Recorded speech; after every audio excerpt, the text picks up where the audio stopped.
All right, hi everyone. Welcome on this Wednesday. Believe in Bills. Adam Benigni, WGRZ TV. Sal Maiorana, the Rochester Democrat and Chronicle. As always, on Media Day Wednesdays is from the field house as the Bills have just wrapped up practice. They will tell you, Sal, that this is just an ordinary football game. It's week 11 or whatever. This is not an ordinary football game when you're talking about the undefeated Kansas City Chiefs and all the history that goes into this. Yeah, look, I mean, it's one of 17, and everyone understands it's one win, it's one loss, whatever it ends up being. But look, there's a lot going on here between these two teams. Even McDermott admitted, today in his press conference that it's very unusual that these teams have now going to play, 8 times in the last, 5 years or whatever it's been. It's, for a non-division opponent, that's quite unusual. And the reason is these are two of the best teams in the NFL. They always make the playoffs, and occasionally they've bumped into each other. So, and unfortunately, those meetings haven't gone well for the Bills. But the good news, Adam, is that they have gone well during the regular season. So here we are, week 11. It is one of 17, but it certainly is more than one of 17. So, they can tell us all they want, but they're full. Yeah, I mean, McDermott's going to pour cold water on it, obviously, and he wants his players to approach it that way. But there is, beyond all the emotion and the history that goes into it, there's significance in the standings too. We'll get into that a little bit later on here on the show. I think everyone's kind of wondering what the injury situation is, right? We know that Keon Coleman is going to be out. That came down on Monday with that hand and wrist. Dalton Kincaid, Spencer Brown did not practice today. Amari Cooper is limited. So, I mean, I think that obviously Kincaid is a huge question mark with that knee injury coming out of Indianapolis. What can you tell us based on what you saw or heard today? Yeah, I mean, I heard the same thing you did because there was a walkthrough today, so nobody was able to go out and watch anything. Spencer Brown just talked to us a few minutes ago, and my impression was that he'll be good to go. I mean, it's a walkthrough today. I would be surprised if he's not out there, at least in some capacity, Thursday, Friday, and I think he'll play. And on Cooper, it's hard to tell, Adam, because I really thought he was going to play last week. The previous week, it was 50-50, and I figured they would give him a rest in that game. Even though it was Miami, it's a big game, he wasn't quite ready. Last week, I thought he was going to play, and they held him out again. So it's hard to read that situation. We just don't know how serious, the wrist injury is. I mean, if it's still really bothering him and he can't catch a Josh Allen bullet, then you can't play him. But my sense is they were kind of saving him for the Chiefs to get him ready for this game. Now, there is a school of thought that the bye week is next week. Maybe he's not going to play. Maybe they're going to rest him 2 full weeks and get him ready for December. But if I had to guess today, I would think he's going to play because it is a huge game. So Brown and Cooper, we're going to see. My sense on Kincaid is not great. I mean, he had a knee injury, tried to play last week, couldn't finish the game. Never a good sign. So I'm a little leery, and that's a case where, you know what, the bye week is coming. Let's make sure he's good, save him. So that's my opinion on those 3 key guys. We'll have to see as the week goes out. We'll find out just how important this Chiefs game is based on maybe who's going to play this week. Yeah, and obviously as they get up to full practice situation, as you mentioned, Sal, this was a walkthrough on this Wednesday. Since we're talking about injuries, we might as well address this here before we get into more of the specifics of the matchup. Big news coming down on Monday to start the week. It doesn't impact this game, but could obviously very much impact the stretch run, and that's the fact that they have opened Matt Milano's practice window coming off the torn bicep. Top linebacker, right? I mean, we don't have to outline how much he means to this defense and to this team. And this is right on schedule, we should point out, Sal, with what Dr. David Chow, the Chargers' former team physician who is connected to Believe in Bills and the Believe Network. We had him on right after the news on his injury came down. He thought Thanksgiving there was an outside possibility and that he should definitely be back for early December. The 3-week practice window being open now, there's every indication that he'd be back in the lineup within that time frame. Yeah, absolutely. They wouldn't open the window if they didn't think he could hit it in that time frame. Now, the interesting thing, Adam, is that the bye week counts. So there's not going to be, I mean, they're going to have a couple walkthroughs, but it's not going to be like full-blown practice. So by doing it now, that gives me the sense that they think he's going to be ready to go for the 49ers, because technically they opened it today. They don't have to activate him until the Rams game. I mean, they could go that far with it, but I don't think they would have wasted a week of practice next week, the bye week. As I said, they're only going to walk through a couple times if they didn't think that he's close and he'll be good to go for the 49ers. If they had waited until next week, then you would think, okay, he's probably not as close as we think. But that's my sense with him, is that it looks like 49ers, and that would be, look, that's a huge get for the Bills. You know, that's almost like a trade deadline acquisition, right? I mean, you put him back into the lineup. He's one of the best linebackers in football, albeit he has been injured a lot. He hasn't played for 13 months now. So it's going to take a little time, I think, for him to assimilate back into playing football again. But if you get him in the 49ers game, you get them ramped up, and then as they head down the stretch here, and they're basically probably battling for playoff seeding at that point, you should be able to get him 100% ready and contributing the way Matt Milano can contribute. So, like I said, it's like a trade deadline acquisition. It's great for the Bills that they can get him back in there. And tremendous in the sense that, and Dr. Chow in that interview that we had with him alluded to this. His sense was that coming off the leg injury last year against the Jaguars, that horrific injury he suffered in London, that the rehab on that he was still getting up to speed in terms of the leg. Obviously, the torn bicep, kind of a freak thing, happened, but he said that the silver lining is that this would actually give him more time to rehab the leg as well and get back to 100% there. So there's every reason to believe you would have a full and healthy Matt Milano back, minus whatever time it would take him to really transition into actual game shape. Do you get that sense? Absolutely. That's a great point that he made back then, and we can say that now too. He has had 3 extra months here. Actually, it's almost 4 extra months. Now it's 3 August, right? He got hurt in August. So 3 extra months of not playing football on that severely damaged leg. I mean, that was a gruesome injury that he suffered. So that was the silver lining. I mean, not having Matt Milano for the first 10 games, 11 games counting this week, that's not great. But as we said, the good news is that he should really be completely healthy from the leg injury. How much the bicep is going to be a problem, you know, I've never torn my bicep, Adam, so I don't know exactly how that's going to play out. I mean, he's using those arms to tackle people, and he needs leverage when he's fighting a block. So it's, you know, it's probably a thing that's bothersome if it's going to be painful. But, you know, hey, if they're opening the window, they think he's good to go. And like I said, that's a great addition. I mean, what people were saying, like, well, what do you do with Dorian Williams? You put Dorian Williams on the bench and you hope that Matt Milano gets through every game. He won't play 100% of the snaps right away, right? I mean, Dorian Williams, what I think is going to happen, Adam, whenever he comes back, probably the 49ers game, I think he's going to play third down, right? You know, get him back in there on third downs. He's much better in pass coverage than Dorian Williams, and they'll slowly work him in to first and second down eventually. But I think that'll be his role, at least at the start. So Dorian Williams will still probably get the bulk of the playing time. And here's another element to the Bills' credit. Obviously, when the news on Milano came down, I mean, even with Milano in there, I don't think we were expecting an 8-2 record. And without him, they've managed that. So they're in terrific position entering a game that could have significant implications in terms of tiebreakers down the stretch, with the prospect as they look toward the stretch run of the season of having Matt Milano back in there. Very good news for the Buffalo Bills. Quick word from the sponsor here before we get into the matchup with the Chiefs. Bet Online is the world's most trusted betting platform and your number one source for online betting. The largest selection of odds on everything from football, NBA, NHL, college hoops, as well as UFC and MMA. Head to the website today, Bet Online. The game starts here. All right, Sal. Bills and Chiefs, 4:25, Sunday afternoon, Highmark Stadium, and 9-0 Kansas City, 8-2 Buffalo. But 9-0 never necessarily comes with an asterisk. That's too strong a term. But these games have been really close for Kansas City, as we've discussed, and you've pointed out. 7 of their 9 wins have come by 1 score or less. What's different about them this year? Yeah, I mean, 7 of them are 1 score. I think at least 3 of them, I think, are walk-offs. I mean, the field goal block last week was a walk-off. I know Bucker walked one off, and there might have been one other one too. But yeah, the Chiefs have been pushed to the limit.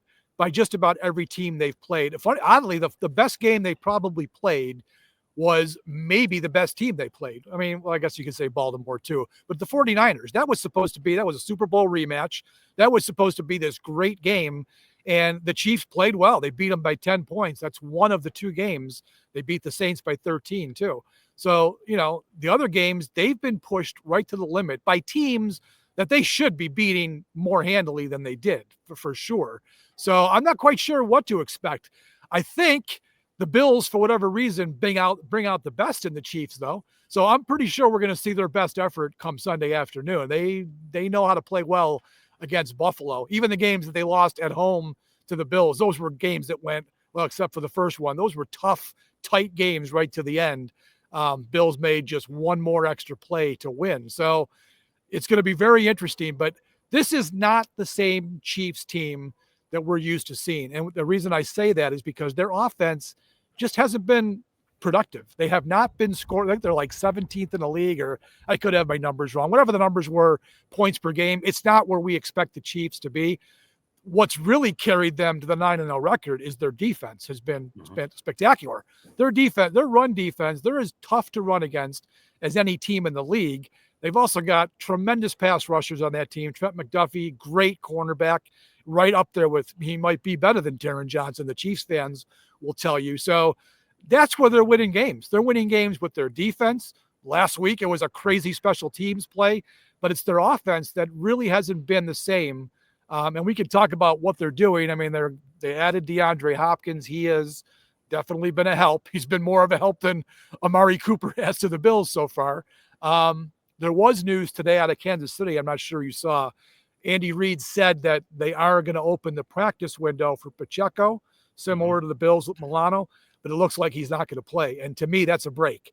I think Pacheco is a really, really good running back, and they've missed him. Kareem Hunt has stepped in and done a good job, but they miss Pacheco. That's part of why maybe their offense isn't quite clicking 100%. So that's a nice break for the Bills. But, yeah, I mean, their offense is just not the same right now. Well, talking about that Kansas City offense, one thing that they do well is stay on the field. Despite the yards per play stats and the production and everything you pointed out, on third down, they're extremely tough. The Bills' defense has got to find a way to get off the field in this game. Yeah. And I asked Sean that exact question. How do you get them off the field? And he laughed. He said, well, that's the $1 million question, basically. Nobody's been able to do it. The Chiefs are methodical. They used to be this quick strike, dynamic team with, when they had Tyreek Hill, obviously, even McCole Hardman back in the day before he kind of became a mediocre player. But they're not that anymore. They keep you on the field.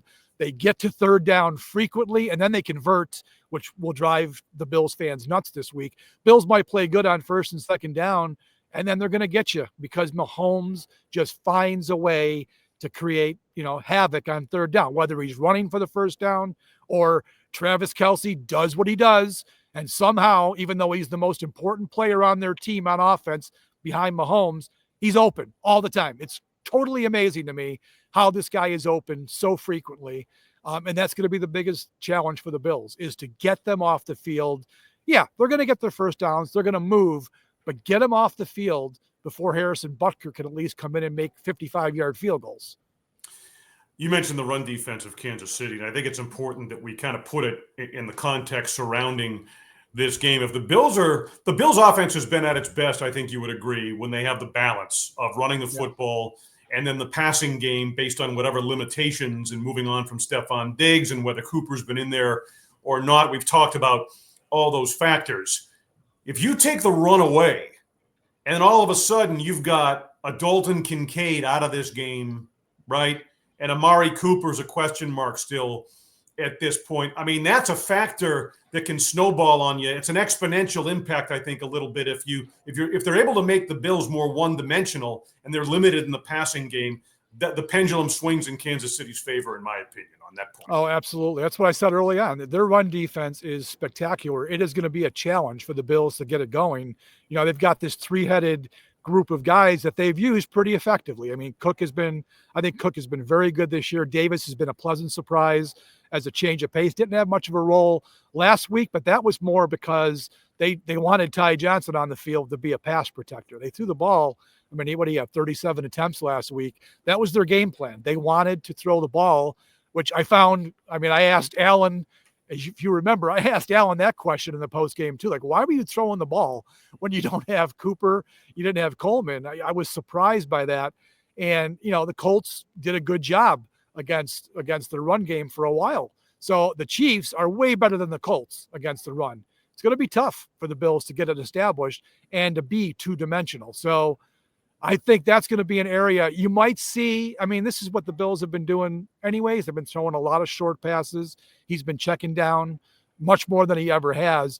That might be their running game, Adam. It might be checking it down to Cook or, maybe more Johnson than Ray Davis, as opposed to trying to hammer it between the tackles. I mean, we'll see, but that is one way. Those long handoffs, they're called, right? The short little pass in the flat, get their athletic offensive linemen out in front, which the Bills offensive linemen, they move pretty well in space. That might be the alternative to trying to pound it on the Chiefs up the middle. Interesting take. And another question I've had, and I've kind of really since the Indianapolis game and Kincaid went out, have been tossing this one around. And I think we mentioned it in our post game as well, at least the possibility of it, what little we knew on Kincaid at that point. They're paying Dawson Knox a lot of money, right? How equipped is he and are they to have him be the featured tight end at this point? I don't really know that I have the answer, but I know that it's a fair expectation. Look, Adam, before they drafted Kincaid, we thought that Dawson Knox was going to be the tight end one for 4 or 5 years here. They had extended him. They gave him a contract extension, which goes through, I don't even know what it goes through, 27 maybe. They paid him big money. I was still perplexed when they picked Kincaid. I didn't understand the move. Everyone speculated, well, the Bills looks like they're going to go to more 2 tight end sets and this and that. Well, it's turned out that Kincaid, they drafted him to be tight end 1. They want a more explosive player in the passing game. And Dawson Knox really wasn't that. He would make his plays occasionally, but he was more of a short throw, completion, get the first down type of guy. As it turns out, we've talked about this multiple times, Kincaid hasn't been that guy, Adam. He hasn't. I mean, I've been underwhelmed by what he has done in the passing game. I expected much more down the field stuff. He's kind of played the way Dawson Knox always played. So without Kincaid this week, they're going to miss him. But I think Dawson Knox is perfectly capable of filling right into the role that he used to play. He's got a great connection with Allen. That's never changed. And I would say that they would be able to survive without Kincaid, provided they get Amari Cooper back, right? They've got to have Cooper back to offset. I think he's the one who would offset the loss of Kincaid. Not so much Knox stepping in at tight end. It's Cooper being the other big-time target that's going to fill that void. And we've seen the impact, even when statistically he hasn't jumped off the sheet, right? But just his presence out there has opened things up underneath for so many others. And I think that's part of the factor of what you're alluding to there. Speaking of the passing game, I mean, the national narrative on this game, so much of it is, Josh Allen against Patrick Mahomes, right? And we've talked about Allen. The offense has changed. The numbers have changed. Last week, notwithstanding, the turnovers have been down. A couple of difficult interceptions and bad interceptions against the Colts. But by and large, he's done a lot to clean up that particular aspect of his game. I think Bills fans understand what Josh Allen's game has evolved to and where this offense stands. Flip side, Mahomes, statistically, he's down, right? Yeah. And I think, what's your take on kind of where his game stands within the function of that Kansas City offense, which is far from as potent as it's been in the past? Yeah, he's down from previous years. In fact, I had the numbers yesterday. I think his career average is 281 or 271 per game, and he's down to like 245 this year. But a lot of that, Adam, came early in the year. He didn't get off to a great start. He threw a bunch of interceptions early in the year, not all his fault, some of them, but they're interceptions nonetheless. The last few weeks, he's been more and more like Patrick Mahomes, and that coincides with all of a sudden Kelsey's got his second wind. I think in the last 3 games, Kelsey's caught like 30 passes or something, ridiculous number. They've gotten their connection reestablished. That wasn't the case early in the year. So I think Mahomes is playing better right now. He got off to a slow start, but unfortunately for the Bills, he's starting to find it. And it's helped that he's had Hopkins. Hopkins has added a lot to that team. I think it was 8 for 86. I think it was 8 for 86 and 2 touchdowns, right? The game previous to this one. He didn't do a whole lot against the Broncos, but I was listening to a podcast the other day, and there was a Chiefs writer on, and he said Hopkins was the difference in that. Who the hell they play? It was a night game. I forget who it was against. Oh, the Tampa Bay game. The Tampa Bay game, which they won in overtime. He said without Hopkins, they don't win that game. He was the reason they won that game. So it's a big addition. You put him in the mix now with Patrick Mahomes. He's got a veteran guy, and I think they're probably on the same page now. I remember in that Tampa game, he almost threw a pick that would have cost him the game because DeAndre Hopkins ran the wrong route. I think all that stuff has probably been ironed out, and he's going to be a factor for them. So, yeah, I think we're going to see more of the Patrick Mahomes we've been used to seeing in this game than we did early in the year for sure. Yeah, that's a very good point on Hopkins, too, because we've talked about it as it relates to Amari Cooper and Josh Allen, having the opportunity to kind of integrate that veteran player and that veteran receiver into the offense. It can take a number of games. And in Cooper's case, it's been slowed because of this wrist injury. Sean McDermott's alluded to that fact. So the Chiefs, with regard to Hopkins, might be a little bit ahead of the curve as it relates to this matchup. So finally here, we both understand the hype surrounding it. I think we're all very interested to see how so much of this plays out on Sunday. Certainly an in-season sort of litmus test.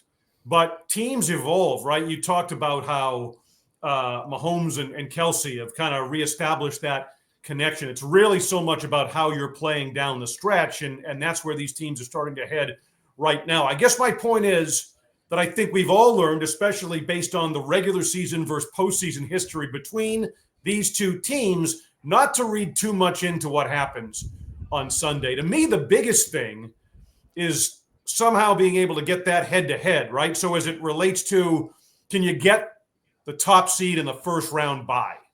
I mean, that's the biggest, to me, if that happens, that's the biggest win, if you will, that comes out of this game on Sunday. Yeah, absolutely. I mean, you need, at least the second seed, right? Because that would guarantee you at least the 2 home games if you win your first game. Now, quite honestly, I don't think, even if the Bills win the game, I still think it's going to be an outside chance that they get the 1 seed. I think the Chiefs are really good. They'll end up probably getting the 1 seed even with a loss. Now, I could be wrong, but let's face it, Adam, the Bills have got to play. The 49ers record doesn't look great. It's a good team. Yeah. It's going to be a really good team coming here. The Rams, I think, are a bit disappointing. They should be able to handle them. But then the Lions are really tough. Yeah. And then we'll see those last 3 games against division opponents. You never know. Crazy stuff happens in division games. But I just think that the Chiefs are probably going to have enough to get the 1 seed. But Buffalo needs to get that 2 seed. You do not want to be messing around with winning your wild card game and then probably having to go somewhere like, maybe Baltimore, maybe it's Pittsburgh that wins the AFC North, wherever it is, you want that 2 seed. So if nothing else, getting the win on Sunday probably gives you a great leg up in that scenario. Again, I don't think you'll get the 1 seed, but you're in good shape for the 2 seed if you win this game. Yeah. Bills a 2.5-point favorite, at least to open the week at home on Sunday. And we would expect, there's a history of a lot of close football between these two teams, and I would expect that. I think it's highly competitive, a lot of intensity in Highmark Stadium Sunday. And I think that spot is probably, that kind of means it's a pick'em game, right? They give you 3 for a home team typically. And Vegas thinks this is a pick'em game, which it is. And I also think it's going to be a lower scoring game. Again, the Chiefs have not been an explosive offense. I think Buffalo can be, but this might be the best defense they've played all year, So I think we're in for a tight, low scoring, I think I picked 23-20.